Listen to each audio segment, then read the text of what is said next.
할렐루야, 반갑습니다. 우리 다 함께 묵도하심으로 하나님께 수요 예배를 드리겠습니다.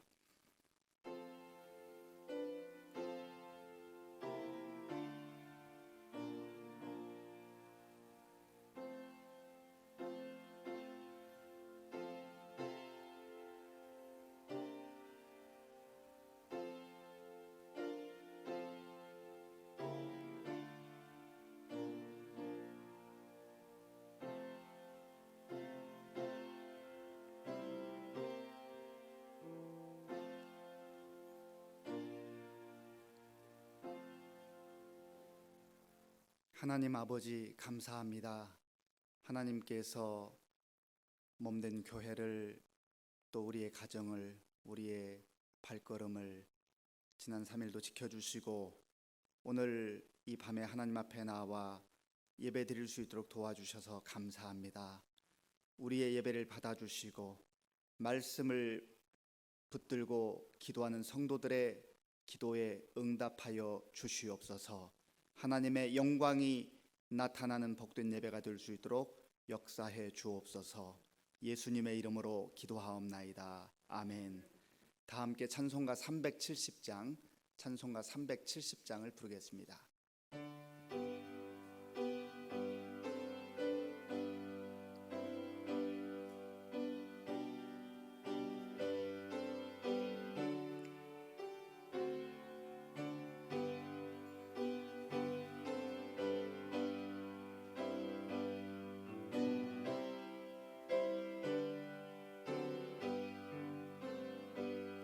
주 안에 있는 나에게 딴 근심이 있으랴. 십자가 밑에 나가 내 짐을 풀었네. 주님을 찬송하면서 할렐루야 할렐루야. 내 앞길 멀고 험해도 나 주님만 따라가리. 그 두려움이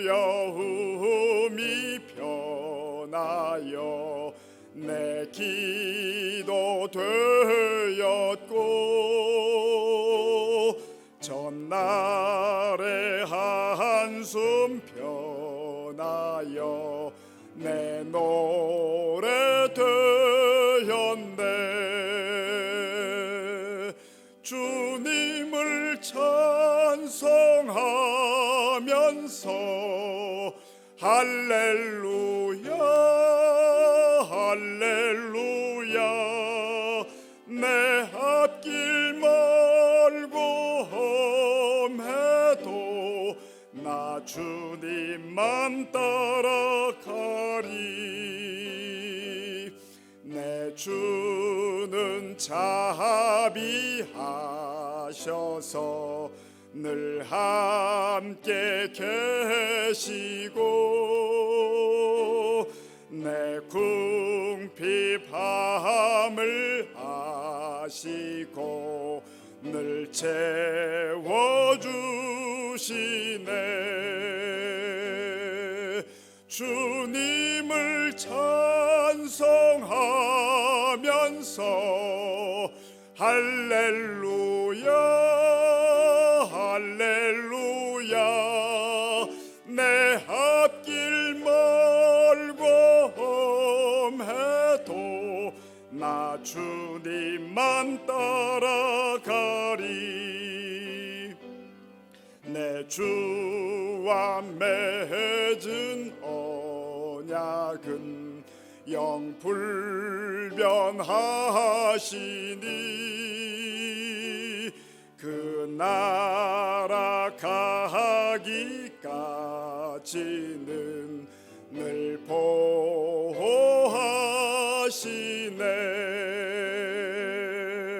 주님을 찬송하면서 할렐루야 할렐루야 내 앞길 멀고 험해도 나 주님만 따라가리. 찬송가 408장을 부르겠습니다.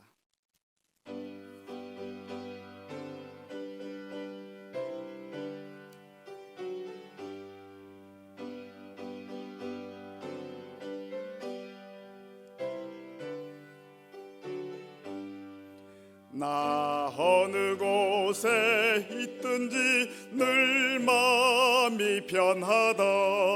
주 예수 주신 평안함 늘 충만하도다. 나의 마음속이 늘 평안해. 나의 마음속이 늘 평안해. 악한 죄 파도가 많으나 맘이 늘 평안해.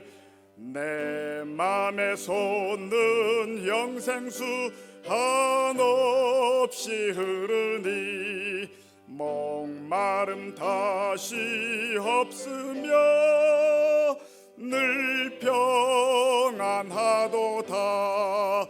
나의 마음속이 늘 평안해. 나의 마음속이 늘 평안해. 악한 죄 파도가 많으나 맘이 늘 평안해. 참되신 주의 사랑을 형언치 못하네. 그 사랑 내 맘 여시고 소망을 주셨네. 나의 맘속이 늘 평안해. 나의 맘속이 늘 평안해. 악한 죄 파도가 많으나 맘이 늘 평안해. 주 예수 온갖 고난을 왜 몸소 당했나. 주 함께 고난 받으면 멸류관 얻겠네. 나의 마음속이 늘 평안해. 나의 마음속이 늘 평안해. 악한 죄 파도가 많으나 맘이 늘 평안해.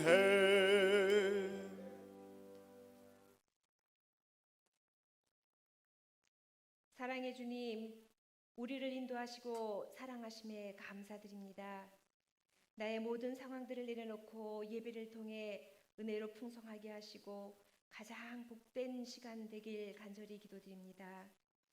때를 따라 각자의 역할을 다하는 아름다운 자연을 보면서 위로받고 감동받게 하시는 아버지, 싱그런 나뭇잎이 새롭게 돋아 울창하게 하시고 그를 통하여 생명력의 귀함도 깨닫게 하시니 감사합니다. 우리 안에도 아버지가 불어넣어 주신 생명력이 있는데 저희들 때론 불평하고 낙심할 때 있었음을 고백합니다. 낙심치 말고 언제나 소망을 갖고 믿고 아버지의 섭리가 날마다 일어나고 있음을 깨닫고 살아가길 원합니다. 우리에게 주어진 삶의 시간이 얼마인지 알지 못한다고, 무엇을 해야 할지 모른다고 방관하지 말게 하시고, 크고 위대한 것만이 위대한 삶이 아니라 작아도 가치 있는 일이 의미 있는 일임을 알고 순종하며 그 길로 나아가길 원합니다. 늘 우리를 돌보시고 지키시는 아버지 하나님이시기에 나를 지으신 분의 뜻에 따라 매일의 삶을 더 의미 있게 살아가게 하시고 기도와 순종함으로 겸손함과 찬양으로 주의 영광을 드러내는 성도들 모두 되게 하여 주시옵소서. 코로나19로 전 세계가 나약하게 그지없는 모습으로 휘청거리고 있습니다. 그런 가운데서도 이 민족 아버지 특별히 사랑하시어 다시 일으켜 세우시는 아버지, 이런 어려운 때 우리 서로 사랑으로 돌보며 격려하게 하시고 교만하거나 무례하지 않고 겸손함으로 더 낮아져 소중한 믿음의 삶 더욱 견고히 회복되어지길 간절히 바랍니다.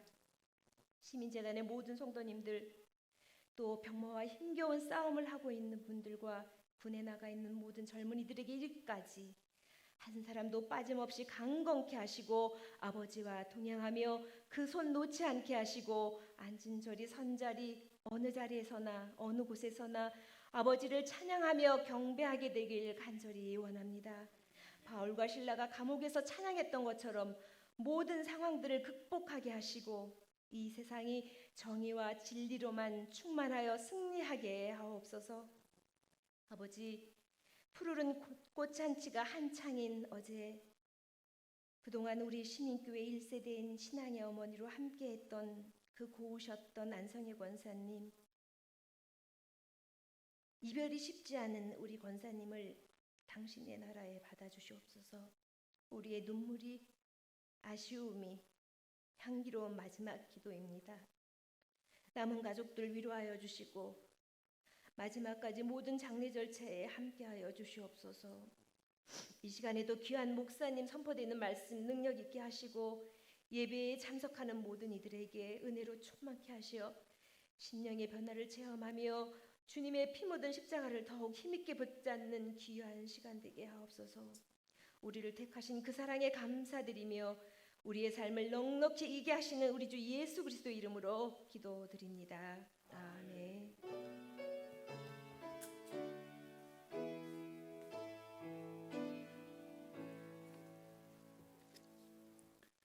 하나님께서 오늘 우리에게 주시는 말씀은 고린도전서 7장 25절에서 40절까지의 말씀입니다. 신약 성경 270쪽 고린도전서 7장 25절에서 40절까지의 말씀을 교독하겠습니다. 처녀에 대하여는 내가 주께 받은 계명이 없으되 주의 자비하심을 받아서 충성스러운 자가 된 내가 의견을 말하노니 내 생각에는 이것이 좋으니 곧 임박한 환난으로 말미암아 사람이 그냥 지내는 것이 좋으니라. 네가 아내에게 매였느냐 노이기를 구하지 말며 아내에게서 노였느냐 아내를 구하지 말라. 그러나 장가가도 죄짓는 것이 아니요 처녀가 시집가도 죄짓는 것이 아니로되 이런 육신의 고난이 있으리니 나는 너희를 아끼노라. 형제들아 내가 이 말을 하노니 그때가 단축하여진 고로 이후부터 안에 있는 자들은 없는 자같이 하며 우는 자들은 울지 않는 자같이 하며 기쁜 자들은 기쁘지 않은 자같이 하며 매매하는 자들은 없는 자같이 하며 세상 물건을 쓰는 자들은 다 쓰지 못하는 자같이 하라. 이 세상의 외형은 지나감이니라. 너희가 염려 없기를 원하노라. 아는 자는 주의 일을 염려하여 어찌하여야 주를 기쁘시게 할까 하듯 장가간 자는 세상 일을 염려하여 어찌하여야 아내를 기쁘게 할까 하여 마음이 갈라지며 시집가지 않은 자와 처녀는 주의 일을 염려하여 몸과 영을 다 거룩하게 하려 하듯 시집간 자는 세상 일을 염려하여 어찌하여야 남편을 기쁘게 할까 하느니라. 내가 이것을 말함은 너희의 유익을 위함이요 너희에게 올무를 놓으려 함이 아니니 오직 너희로 하여금 이체에 합당하게 하여 흐트러짐이 없이 주를 섬기게 하려 함이라.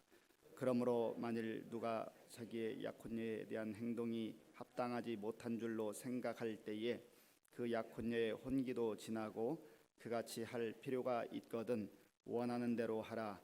그것은 죄 짓는 것이 아니니 그들로 결혼하게 하라. 그러나 그가 마음을 정하고 또 부득이한 일도 없고 자기 뜻대로 할 권리가 있어서 그 약혼녀를 그대로 두기로 하여도 잘하는 것이니라.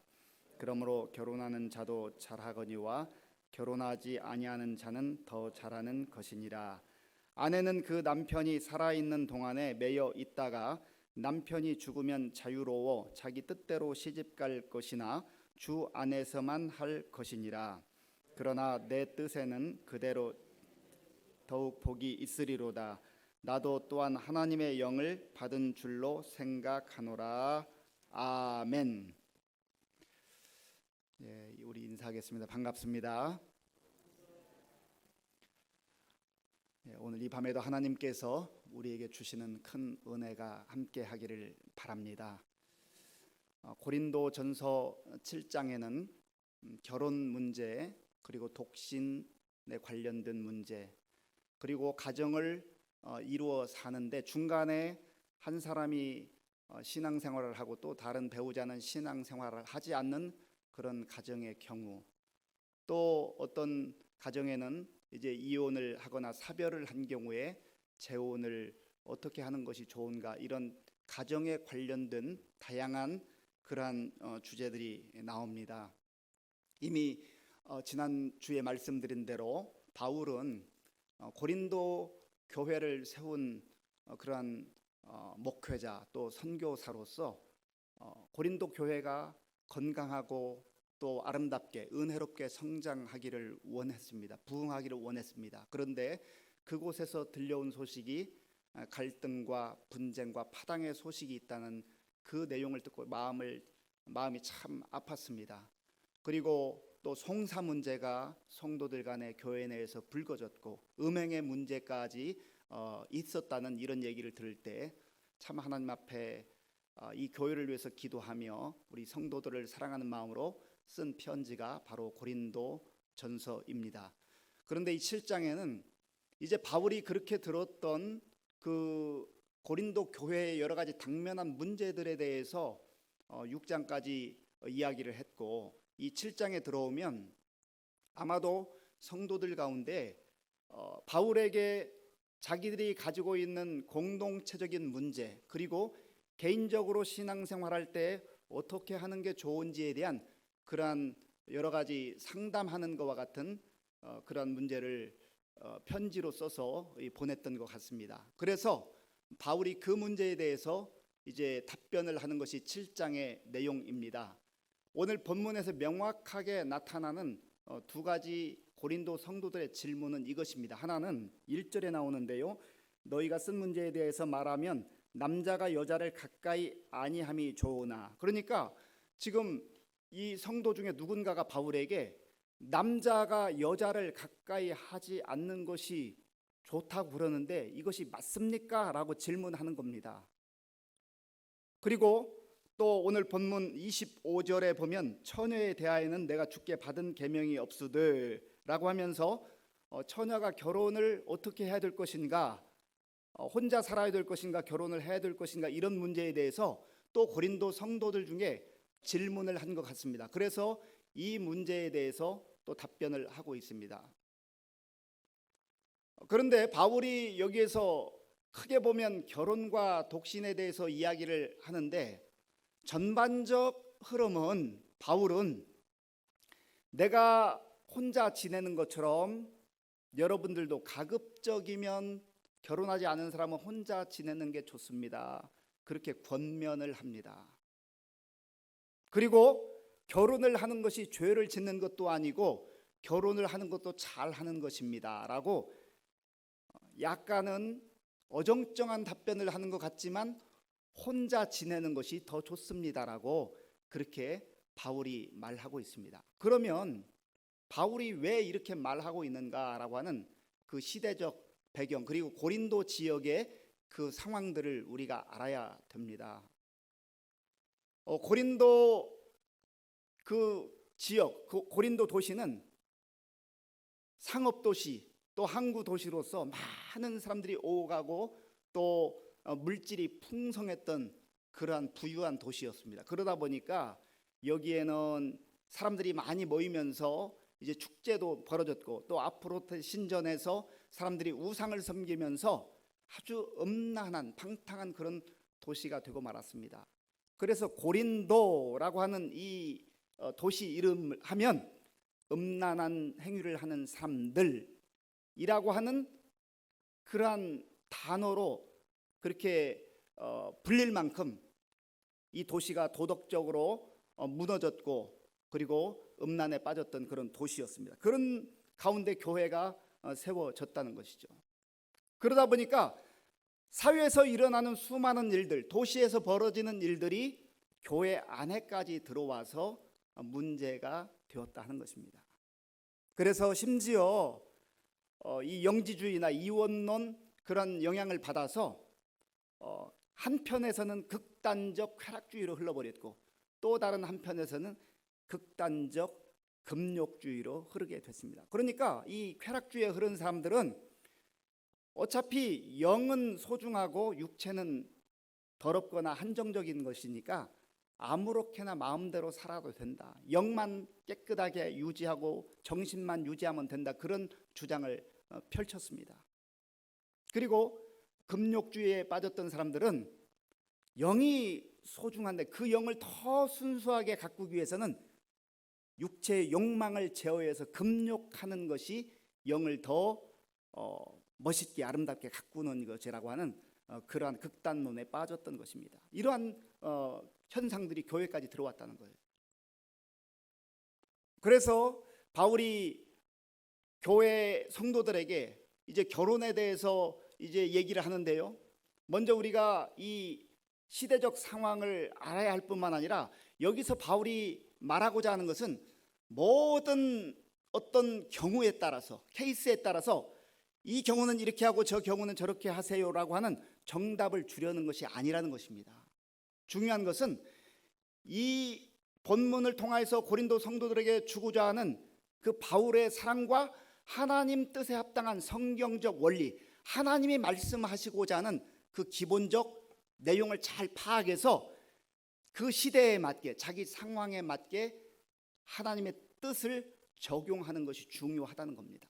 그렇지 않으면 지난주에 말씀드렸던 것처럼 이 문구에 사로잡혀서 문자주의로 전락해서 오히려 그것이 자기의 신앙의 발목을 잡고 신앙을 한쪽으로 이렇게 흐트러지게 하는 그런 악영향을 끼치는 경우도 있다고 하는 것입니다. 그러므로 우리가 성경을 읽고 성경을 또 배우게 될 때 중요한 것은 어느 나의 마음을 감동시키고 나에게 힘을 주는 한 구절을 말씀을 잘 암송하고 그 말씀을 또 묵상하고 하는 것도 중요하지만 전체 신구약 전체를 통하여서 하나님께서 주시고자 하는 그 말씀의 핵심적 내용이 무엇인가라고 하는 것을 우리가 잘 배우고 이해하는 것이 더 중요하다는 것입니다. 그래서 결혼이라고 하는 것은 바울이 지금 그 시대적 상황에서 고린도라고 하는 그 특수한 상황에서 그렇게 말했지만 결혼이라고 하는 제도 자체를 하나님께서 만드셨고 허락하신 거 아닙니까? 그러므로 우리가 결혼 제도에 대해서 하나님이 세우신 아름다운 제도, 가정이라고 하는 것은 하나님께서 이 사회, 이 세상 가운데 가장 먼저 주신 기초 공동체라고 하는 하나님이 허락하신 공동체라고 하는 그 성경적 원리와 하나님의 뜻을 우리가 잘 이해해야 한다는 것입니다. 그래서 가정은, 결혼은 한 남자와 한 여자가 인격적 만남을 통해서 부모를 떠나 한 몸을 이루는 것, 그것이 성경이 말하는 결혼이요 부부요 가정이라고 했습니다. 오늘날에는 뭐 동성애 문제가 불거지다든지 또 성을 구분하지 않고 그저 한 사람과 한 사람이 결합해서 만나는 만남을 결혼이라고 그렇게 선포하거나 이해하는 세상의 흐름들이 있습니다. 우리가 성경적으로 이것을 하나님의 뜻을 잘 이해해야 한다는 것입니다. 그리고 이 하나님께서 결혼을 통해서 가정을 허락하실 때에 남편과 아내의 그 각각의 그 지위를 주셨는데, 그 상황을 주셨는데, 이것은 남편은 우월하고 아내는 아래에 있거나 아내가 우월하고 남편은 아래에 있거나 그런 관계가 아니라고 그러죠. 돕는 배필, 에제르, 서로 돕는 거, 피차 복종하는 거. 그래서 에베소서에 보면 그리스도 안에서 피차 복종하라, 함께 복종해야 된다는 거예요. 그래서 이 건강한 가정, 행복한 가정, 복된 가정, 그리고 거룩한 가정이 되기 위한 핵심적 내용은 아내는 남편에게 복종하고 남편은 아내를 생명을 내어주신 예수 그리스도의 그 사랑을 본받아서 사랑하는 것, 그것이 건강할 가정, 복된 가정을 이루는 핵심이라고 했습니다. 그래서 우리의 가정 그리고 부부 관계를 늘 생각할 때마다, 또 우리 자녀들, 앞으로 우리의 손주들이 결혼을 하고 가정을 이룰 때 늘 핵심적으로 가르쳐야 될 것이 그냥 우리가 행복하기를 원한다, 그것만 갖고 되는 게 아니라는 것입니다. 하나님께서 허락하신 부부로서의 합당한 사랑 플러스 거기에 책임이라는 거예요. 책임은 생명을 다하여 사랑하는 겁니다. 그 책임 다하면 아내가 변하기로 돼 있어요. 또 아내로서의 역할은 그저 토달지 않고 복종하는 거예요. 그냥 복종하는 거예요. 자기의 사명을 하는 겁니다. 그러면 변할 것 같지 않은 남편이 변한다는 거예요. 이게 성경적 원리입니다. 물론 그 시간이 개인 차에 따라서, 가정에 따라서 좀 차이가 있을 수 있어요. 그러나 하나님이 우리에게 주시는 가정의 핵심적 내용은 아내는 남편을 존중하고 복종하고, 남편은 자기 역할, 생명을 다해서 자기 인생을 걸고 사랑하고 자기의 책임을 감당하는 겁니다. 이것이 바로 결혼 그리고 부부 가정의 핵심적 내용이라고 하는 것입니다. 그런데 우리는 너무나 많은 경우에 내가 책임을 다했는가, 내가 할 몫을 얼마만큼 감당하고 있는가에 대해서는 그렇게 많이 귀 기울이지 않아요. 눈여겨보지 않아요. 그리고 상대방의 문제점, 상대방의 잘못, 허물, 왜 성경에서 복종하라고 하는데 나에게 복종하지 않느냐, 거기에 집중한다는 것입니다. 거꾸로 본다고 그랬죠. 성경을 내가 받아야 되고 내가 적용할 그 말씀만 붙들고 적용하면 오히려 그렇게 변하기를 갈망하는 그 배우자가요, 안 변할 것 같은데 그렇게 하면 변해요. 그런데 변해야 된다고 상대방의 역할을 강요하고 그거를 주장하면 결코 변하지 않습니다. 절대 변하지 않습니다. 우리가 하나님 말씀을 붙들고 내가 감당해야 될 그 몫을 잘 감당하는 것이 중요하다는 것입니다. 그리고 바울이 이제 그런 전반적 결혼에 대해서 이제 말하고요. 또 하나는 그러면 홀로 사는 처녀, 여기는 꼭 처녀라기보다도 남자도 마찬가지죠. 독신으로 사는 것이 합당한 것인가, 아니면 결혼을 하는 것이 합당한 것인가. 여기서 바울이 선호하는 것은 독신이라고 했습니다. 나와 같이 여러분들도 할 수만 있으면 그저 홀로 지내는 게 좋습니다. 그런데 그 이유를 설명하는데요, 이 이유가 중요합니다.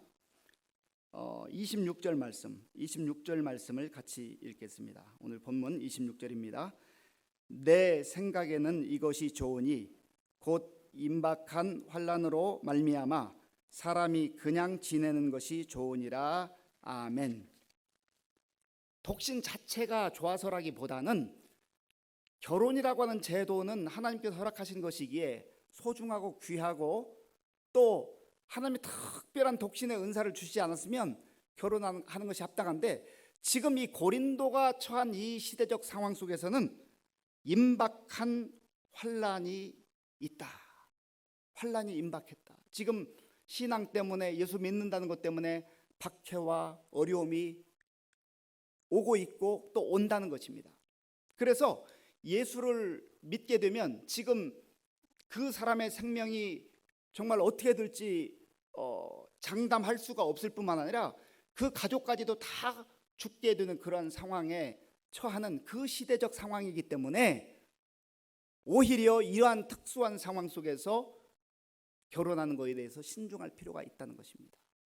그리고 또 한 가지는 이 임박한 환난에 대해서 종말론적 그런 생각을 가지고 있었습니다. 이제 주님께서 오실 날이 머지 않았는데, 그러한 시대적 상황, 박해와 핍박뿐만 아니라 이제 주님이 오실 날을 기억하면서 주님께 초점을 맞추고 그렇게 홀로 내가 살아가는 것처럼 여러분들도 그렇게 사는 것이 좋지 않겠습니까? 라고 그렇게 권면을 하고 있는 것입니다. 그러나 중요한 것은 바울이 반드시 이렇게 해야 됩니다. 이것은 주님의 명령입니다. 그렇게 말하고 있지 않다는 것입니다. 그래서 27절과 28절 보십시오. 27절과 28절 제가 읽겠습니다. 네가 아내에게 매였느냐? 노이기를 구하지 말며 아내에게서 노였느냐? 아내를 구하지 말라. 그러나 장가 가도 죄 짓는 것이 아니요 처녀가 시집 가도 죄 짓는 것이 아니로되 이런 이들은 육신에 고난이 있으리니 나는 너희를 아끼노라.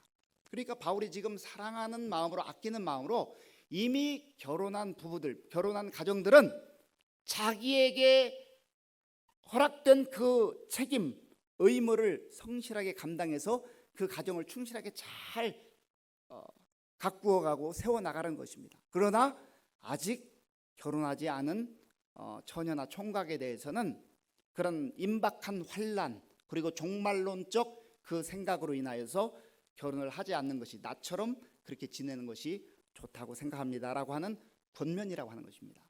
그리고 그 이후에 보면 또 바울이 그 내용을 이제 몇 가지 설명하는 내용이 나옵니다.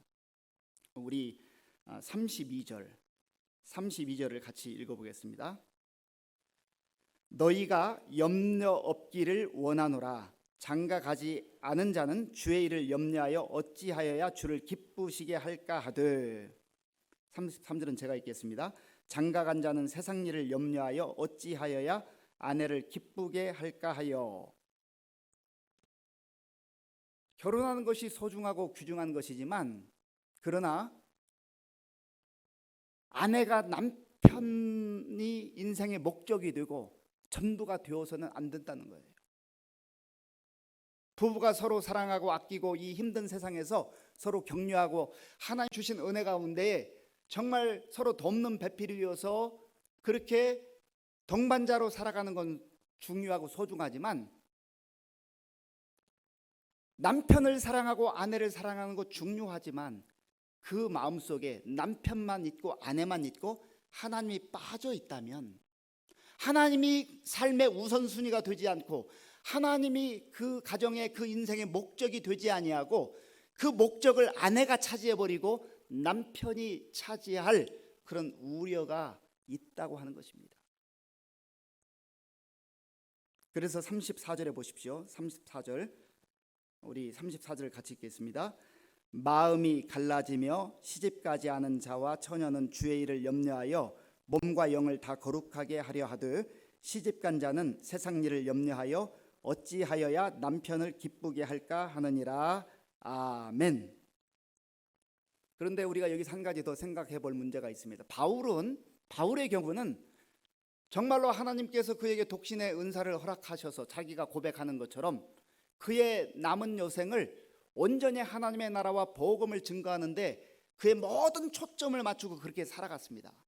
그렇다고 한다면 어느 처녀나 총각이 결혼하지 않고 독신으로 산다 해서 그가 하나님을 기쁘시게 하고 하나님께 영광을 돌리는 삶을 살아가는가라고 하는 것은 별개의 문제라는 거예요.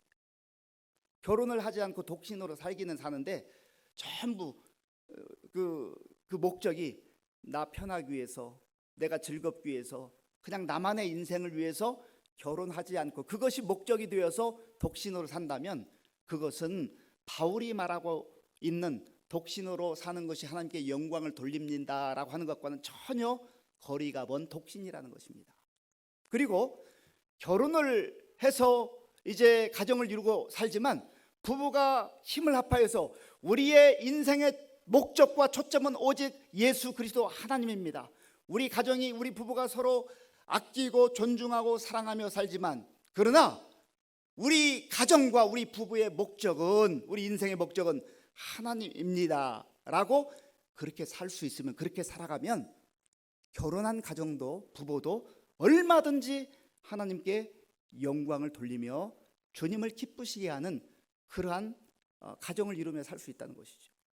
그래서 서두에 말씀드린 대로 어떤 내가 주어진 상황을 문자적 그대로 받아들이기보다는 내가 결혼을 한 상황이든지 하지 않은 상황이든지 정말 하나님의 영광을 위해서, 하나님의 뜻을 위해서, 하나님 나라가 내 목적이 되어서 그렇게 살아가느냐 하는 것이 더 중요하다는 것을 우리가 꼭 기억해야 될 것입니다.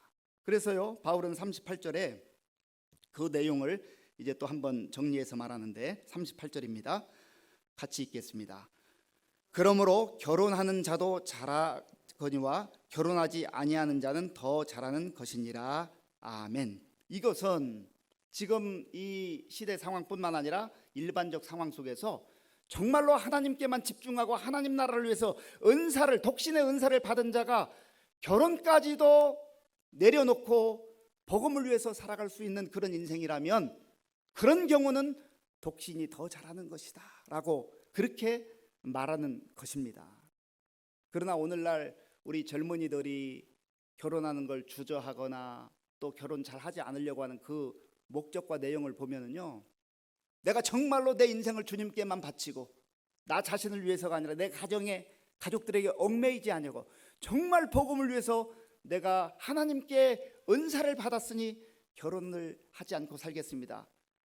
그러면 우리가 참 부모로서 안타깝지만 또 아쉽지만 정말 그거를 주님의 뜻으로 또 받아들이고 그걸 감수해야 됩니다. 그런데 그런 목적이 아니고 그저 자기의 처한 상황과 시대적 흐름 가운데 그렇게 만약에 우리 자녀들이나 우리의 또 후손들이 그런 생각을 하고 지낸다고 한다면 성경적 원리를 명확하게 하나님의 말씀에 근거해서 잘 가르쳐서 정말 결혼이라고 하는 이 제도가 인간이 만들어낸 제도가 아니라 하나님이 허락하신 축복된 제도라고 하는 것을 잘 가르쳐야 될 줄로 믿습니다. 그리고 이 결혼과 독신, 특별히 독신은 그냥 내 생각으로 내 처한 상황으로 결정하는 것이 아니라 하나님이 은사로 주신 자들에게만 허락하신 특별한 사명입니다. 우리가 성경 말씀을 통해서 이 말씀을 잘 이해하고 정말 우리 자신들의 결혼 생활 또 부부관계, 남편과 아내로서의 그러한 책임과 또 돕는 배필로서의 그 사명을 잘 감당할 뿐만 아니라 혹시 우리 주변에 결혼하지 않는 이 독신의 문제를 자기 입장에서 혹은 자기 이기적 판단으로 또 사회적 여건 속에서 그렇게 받아들이고 있다고 한다면 성경 말씀을 통해서 명확하게 또 가르치고 이해시켜야 될 줄로 믿습니다. 러시아 속담에 이런 속담이 있습니다. 바다에 나갈 때는 한 번 기도하세요. 전쟁에 나갈 때는 2번 기도하세요. 결혼을 하려거든 3번을 기도하세요. 러시아 속담에 이런 속담이 있다고 그래요. 결혼이 그만큼 중요하다는 거죠. 그런데 저는 여기에 플러스 하나를 더 덧붙이고 싶습니다. 이 러시아 속담에는 없는데 제가 하나 만들어냈습니다. 독신으로 살고 싶거든 4번 기도하세요. 훨씬 더 많은 기도가 필요하다는 거예요. 자기 생각으로 결정해서 안 된다는 겁니다. 우리 모두 하나님께서 주신 이 귀한 말씀을 마음에 품고 이미 가정을 이루신 분들은 하나님이 원하시는 아름다운 가정 이루시고 또 우리 자녀들이 앞으로 또 결혼해야 되고 결혼을 위해서 기도하는 자녀들 성경적 말씀에 따라서 하나님 뜻에 따라서 좋은 가정을 이루기도 하고 행여나 독신의 은사가 있다면 또 우리가 그들을 위해서 복음을 위해서 하나님 나라를 위해서 쓰임받을 수 있도록 그렇게 기도로 후원하는 우리 모두가 되어야 될 줄로 믿습니다. 이 시간 말씀을 생각하면서 같이 기도하겠습니다. 하나님께서 우리에게 허락하신 가정 또 남편, 아내 이 복된 가정이 정말 나 중심적이고 또 나의 필요와 또 나만을 위한 것이 아니라 정말로 성경 말씀 그대로 남편은 아내를 죽도록 그리스도께서 생명을 내어주실 만큼 그렇게 사랑하고 우리 남편들은 내가 정말 그렇게 그 의무를 감당하고 있는가를 생각하시고요. 그거 부족하면 하나님 저 내 생명이라도 내어줄 만큼 내 아내 사랑하게 도와주세요. 그거 위해서 기도해야 됩니다. 우리 아내들 입장은 하나님께서 아내들아 남편에게 그리스도께 복종하듯 복종하라 했는데 하나님 제가 그렇게 하지 못했습니다. 복종할 수 있게 도와주세요. 기도하시고요. 또 우리 결혼할 자녀들 세상의 가치와 처지 때문에 결혼이 늦추어지고 있다면 하나님, 정말 하나님께서 먼저 우리 자녀들에게 성경적 결혼관을 잘 갖게 하시고, 또 우리 자녀들에게 하나님께서 좋은 배우자 허락하셔서 복된 가정 이룰 수 있도록 도와주시고, 행여라도 독신의 은사가 있는 그러한 자녀가 있다면 하나님, 그들에게 하나님께서 성령 충만과 능력을 함께 해주셔서 정말 그 사명 잘 감당할 수 있도록 도와달라고, 그렇게 우리 가정과 또 자녀들을 위해서 기도하겠습니다. 하나님 아버지, 감사합니다. 하나님께서 은혜를 베풀어 주셔서 우리에게 복된 가정을 허락해 주시고, 또 하나님 은혜 가운데에 아버지의 가정을 이루어 살게 하신 것을 감사합니다. 아버지 하나님, 간절히 원하옵게는 우리 개인적 생각과 또 내 이익을 위해서, 내 유익을 위해서, 내 편의를 위해서 결혼 제도가 있는 것이 아니라 오직 하나님의 영광을 위해서 하나님께서 돕는 배필로 허락하셨고, 또 하나님께서 정말 아버지 하나님이 우리에게 허락하신 이 귀한 가정을 통하여서 하나님의 영광을 드러내며 또한 하나님의 뜻을 이루기를 원하시는 이 복된 주님의 뜻을 깊이 기억하며 우리 가정을 세워나가고, 또 하나님의 가정을 위해서 우리가 정말로 성경적 가정을 이루어 나갈 수 있도록 인도하여 주시옵소서. 아버지 하나님이여, 우리 남편된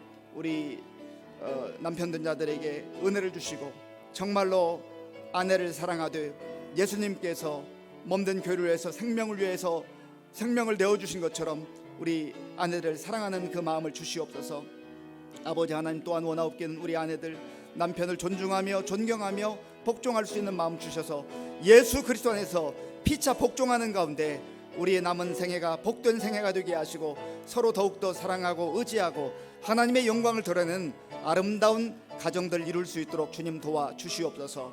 아버지 하나님, 또한 우리 자녀들 아버지여 결혼 적정 연령에 있거나 또 이미 아버지여 정말 많은 세월이 흐른 우리 자녀들 긍휼히 여겨주시고, 저들이 하나님의 은혜 가운데 하나님의 말씀을 잘 이해하고 또 성경적 가정관, 성경적 결혼관을 잘 배우게 하시고 하나님 앞에 기도하는 가운데에 아버지 하나님이여 또한 복된 가정을 이룰 수 있는 기회를 허락하여 주시옵소서. 그리하여서 하나님 아버지여, 정말 내가 원하고 내가 원하지 않고가 아니라 하나님께서 원하시는 그러한 삶을 살아가는 우리 모두가 될 수 있도록 주님 도와주시고 역사하여 주시옵소서. 하나님 감사합니다. 우리 이 시간 한번 더 가정을 위해서 기도할 텐데요. 사랑하는 성도 여러분, 하나님은 우리 가정을 통해서 영광 받으시기를 원하십니다. 우리 가정 가운데 여러 가지 다른 사람에게 말로 표현할 수 없는 어려움과 또 장애물이 있는 그런 가정들, 하나님 내 힘으로 되지 않습니다. 그래서 겸손하게 하나님의 도움을 청합니다. 하나님 의지합니다. 하나님 도와주세요. 하나님 붙들어 주세요. 하나님 우리 가정의 문제가 해결되게 하시고 정말 모든 내 힘으로 할 수 없는 것 하나님 도와주세요. 우리 가정의 문제를 놓고 한 번 더 기도하겠습니다. 하나님 아버지 도와주세요. 하나님 붙들어 주세요. 하나님 해결해 주세요. 아버지 하나님, 우리의 많은 가정들, 위기 가운데 있는 가정들, 우리 자녀들 가운데에 아버지 위기 가운데 있는 가정들을 긍휼히 여겨 주시옵소서. 아버지 하나님, 저들이 정말 겸손하게 이 문제를 놓고 하나님 앞에 나아가게 하시고 하나님 앞에 도움을 청하게 하시고 하나님의 은혜를 구할 수 있도록 은혜를 베풀어 주시옵소서. 아버지 하나님, 그리하여서 하나님의 도우심 가운데 아버지 하나님 많은 어려움에 처해 있는 가정들이 아버지 회복되게 하시고 아버지 하나님이여 다시금 주님 주신 그 은혜가 평강이 넘치는 가정이 될 수 있도록 주님 도와주시고 함께하여 주시옵소서. 아버지 함께하여 주옵소서. 아버지 함께하여 주옵소서. 주님 도와주시옵소서. 이 시간에는 우리 나라와 민족을 위해서 기도하겠습니다. 참 어려움 가운데서도 하나님께서 우리 나라와 민족을 오늘까지 지켜주시고 얼마나 감사한지 알 수가 없습니다. 하나님, 이 백성, 이 나라를 지켜주시고 정말로 하나님의 은혜를 잊어버리지 않는 백성 되게 하시고 특별히 이민족 가운데 허락하신 한국 교회 성도들이 하나님 주신 그 축복 그것만 바라보느라고 하나님을 잊어버리거나 주님을 멀리하는 그런 어리석은 삶을 살지 않도록 하나님 붙들어 달라고 이민족을 위해서 한국 교회와 또 성도를 위해서 간절한 마음으로 기도하겠습니다. 하나님 아버지 감사합니다. 이 시간 우리나라와 민족을 위해서 기도합니다. 하나님 아버지여, 참 연약한 민족이고 작은 땅덩어리이고 아버지여 지하 자원도 부족하고 많은 것 부족한 나라이지만 하나님께서 우리에게 복음을 허락하시고 교회를 세워주셔서 하나님을 아버지라 부르며 눈물로 기도하는 가운데 오늘까지 이르게 하신 것을 감사합니다. 하나님 아버지여, 하나님께서 잿더미에서 가난과 기근에서 우리를 하나님이여 세워주셨고 오늘 이와 같이 풍성하게 하신 것 늘 감사하며 하나님을 더욱더 의지하며 하나님을 아버지여 바라보며 감사함으로 살아가는 이 백성 이 나라와 민족 될 수 있도록 주님 도와주시옵소서. 아버지 하나님이여, 이스라엘 백성들이 하나님이 주신 그 은혜를 저버리고 아버지여 그들이 정말 기름짐으로 윤택함으로 오히려 하나님과 멀어졌다고 아버지여 말씀하셨는데 아버지 이 백성 하나님을 아버지 등지지 않도록 도와주시옵소서. 더욱더 하나님 앞에 우리의 모든 것을 맡기고 겸손하게 하나님의 은혜를 다시 한번 구할 수 있도록 인도하여 주옵소서. 아버지 하나님 간절히 원하옵기는 이 나라 민족 가운데 세우신 지도자들 겸손한 마음을 주시고 하나님을 경외하는 마음을 주시고 하나님을 두려워하는 마음을 주시고 백성들을 위해서 일할 수 있는 지도자들로 세워주시고 인도하여 주시옵소서. 하나님 도와주옵소서. 한국교회가 깨어 기도하게 하시고 한국교회 성도들이 깨어 기도하게 하시고 다시금 이 나라의 민족이 든든히 세워질 수 있도록 하나님 도와주시고 역사하여 주시옵소서. 주님 감사합니다. 이 시간에 우리 교회와 성도들을 위해서 기도하겠습니다. 지난 주일에 말씀드린 대로 우리 의정부 시민교회 58년 동안 이렇게 오는 데에는 우리 믿음의 선배들의 눈물 어린 기도와 희생이 있었습니다. 우리가 잊어서도 안 되고 잊을 수도 없습니다. 그 믿음의 선배들의 그 헌신과 수고가 헛되지 않도록 우리가 또 그 믿음의 바톤을 잘 이어받아서 정말 믿음 생활 잘하고 특별히 다음 세대 젊은 세대들이 다른 세대가 되지 않고 이들이 믿음의 바톤을 잘 이어받아서 우리 의정부 시민교회가 든든히 세워지며 이 금방 죽어가는 많은 사람들에게 생명의 복음을 증거하는 교회가 될 수 있도록 간절한 마음으로 기도하겠습니다.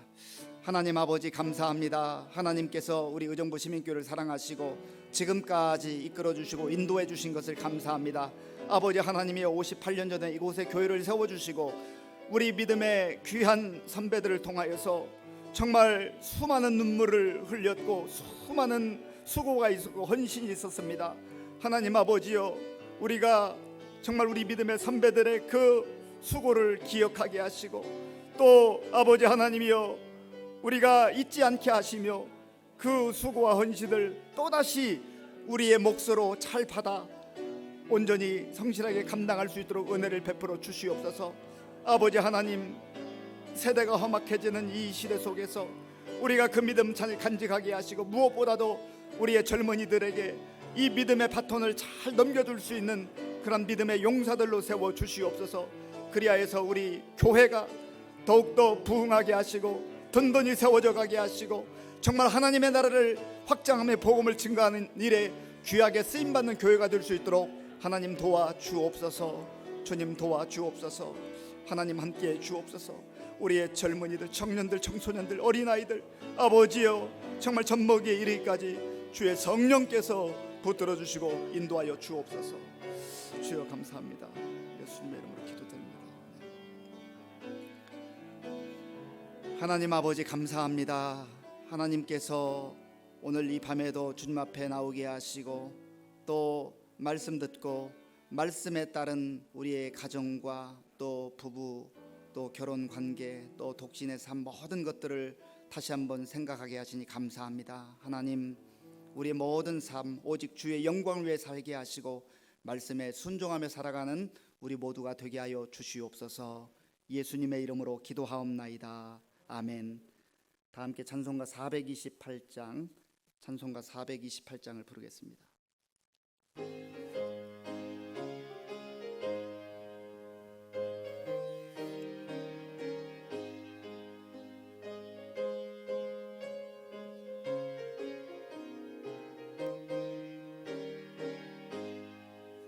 내 영혼의 햇빛 비치니 주 영광 찬란해.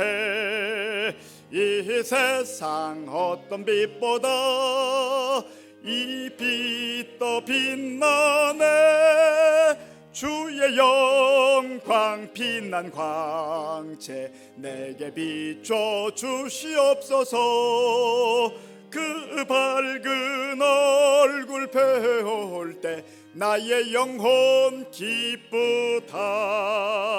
내 영혼에 노래 있으니 주 찬양합니다. 주 귀를 기울이시사 다 듣고 계시네.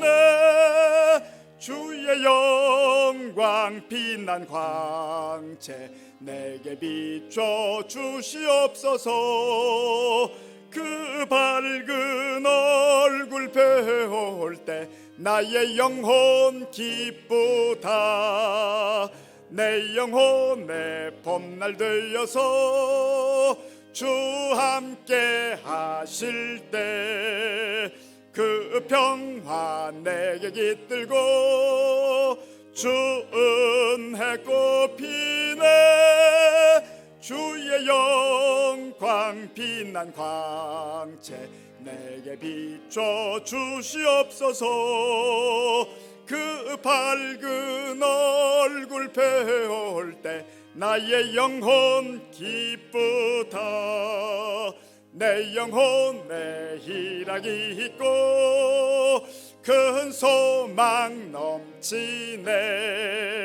주 예수 복을 주시고 또 내려주시네. 주의 영광 빛난 광채 내게 비춰 주시옵소서. 그 밝은 얼굴 배울 때 나의 영혼 기쁘다. 아멘. 교회 소식을 말씀드리겠습니다. 어제 안성희 권사님께서 하나님의 부르심을 받았습니다. 예배 후에 위로 예배를 이제 드리러 가겠습니다. 그리고 내일 오전 9시에 우리 교회 본당에서 발인 예배가 있습니다. 우리 김상섭 장로님 또 우리 유족들, 우리 성도님들 함께 하나님의 큰 위로가 임하기를 간절히 바랍니다. 주기도문으로 예배를 마치겠습니다. 하늘에 계신 우리 아버지, 아버지의 이름을 거룩하게 하시며 아버지의 나라가 오게 하시며 아버지의 뜻이 하늘에서와 같이 땅에서도 이루어지게 하소서.